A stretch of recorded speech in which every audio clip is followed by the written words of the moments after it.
For decades, humanity was basically a galactic punchline. You know, that primitive species that showed up for a few meetings, looked around, and then just ghosted everyone. They vanished into this self-imposed exile. But here's the thing. While all the great powers of the galaxy were busy talking, humanity was preparing. So let's get into the story of what happened when their 80 years of silence finally, and I mean finally, broke. Okay, so this quote right here, it just nails the galactic consensus. You've got this universe packed with ancient empires, powerful federations, and then there's humanity, seen as this little footnote, a reclusive, kind of backward species, not even worth the effort. And well, that contempt, it set the stage for one of the biggest shocks the galaxy would ever experience. So yeah, our story really kicks off not with some big explosion, but with a deep, profound silence. And it's all symbolized by this one single perpetually empty chair right in the middle of the galactic concord. It was a mystery, sure, but it was one nobody really cared to solve because, they figured they already had the answer. And let's just sit with this number for a second. 47.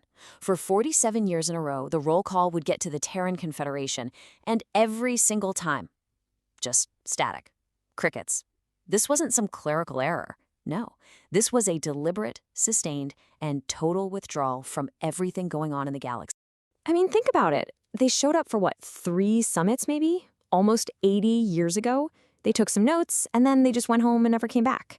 So naturally, the rest of the galaxy just wrote them off. Oh, the humans? They're too primitive, too scared, too insignificant to even matter. It was a really comfortable assumption for everyone to make, and a dangerously wrong one.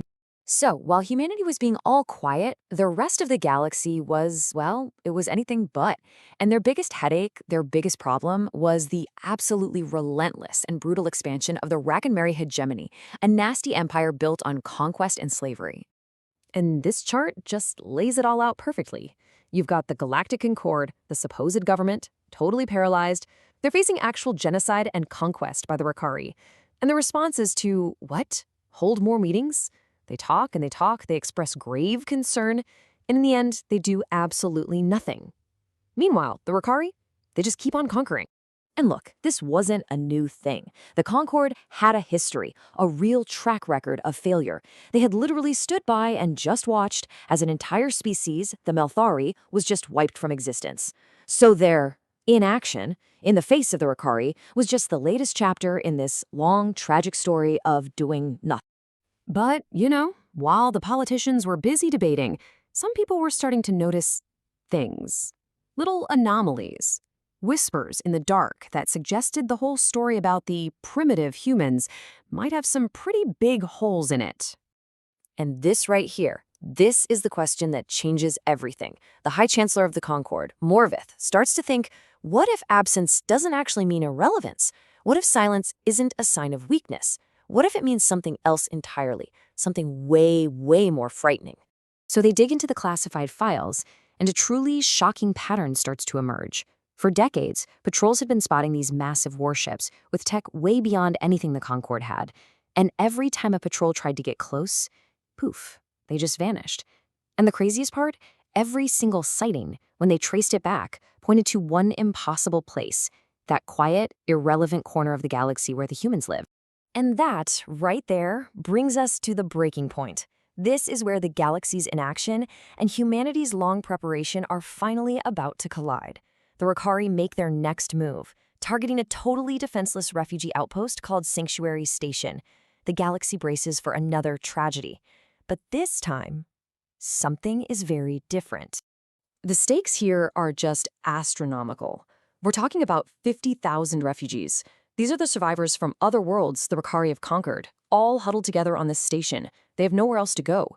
For them, this is literally the end of the line. So, what's the Concord's response to this imminent slaughter? Well, it's exactly what you'd expect, isn't it? As 50,000 lives hang in the balance, they do the one and only thing they know how to do. They schedule yet another emergency meeting to discuss issuing another strongly worded letter. And then the silence breaks. Space itself just rips open and a fleet appears. And I'm not talking about a patrol or a little squadron. I mean over 1,000 warships. A fleet of a size and sophistication that no one in the galaxy even thought was possible. And every single one of them is human. The message they broadcast to the Ricari isn't a plea for mercy. It's not a request to negotiate. It's just a calm, simple, and utterly terrifying statement of fact. It's an ultimatum delivered with a kind of absolute certainty that only comes from knowing you have overwhelming power. So the Ricari, of course, being arrogant, they attack. The quote-unquote battle is over in 4 minutes. The human ships don't fire to destroy, though. They use these pinpoint accurate weapons to surgically take apart every single Ricari ship. They disable their engines, their weapons, their shields, all without even breaching a single hull. And this might be the most shocking part of the whole thing. The entire Ricari attack fleet is just left floating there, totally helpless, but completely intact. The crews are all alive. The humans didn't come to conquer them. They came to stop a massacre. And they did it with this terrifying display of both incredible power and incredible restraint. So now the stunned galaxy is left with this one single burning question. Why? I mean, why would you hide this kind of power for 80 years? Well, the answer reveals a philosophy of power totally unlike anything the galaxy had ever seen before. And here it is. This is the whole reason. Humanity looked out at the galaxy, saw this endless cycle of violence and exploitation, and they made a choice. They knew that just getting power is the easy part. The real challenge, the hard part, is gaining the wisdom to use that power justly. Their 80 years of silence, it wasn't about hiding, it was about learning. So you see, humanity isn't just showing up with a new fleet of ships. They're introducing a whole new idea to the galaxy. They're not an empire, they're not some alliance for mutual profit, they're a guardian, a power whose entire reason for being is to stand between the innocent and anyone who would try to harm them. And their offer isn't a demand to kneel. It's an invitation. It's, hey, join us, let's build something better. A coalition that's based not on who owns what territory, but on this one single radical idea, that the strong have a duty to protect the weak. In one move, they declared that the age of comfortable indifference is over. Which, of course, leaves us with the ultimate question, right? Humanity has proven it has the power to do whatever it wants, and it claims it only wants to be a protector. But in a galaxy that has only ever understood power, can a true guardian really exist without, sooner or later, becoming just another ruler?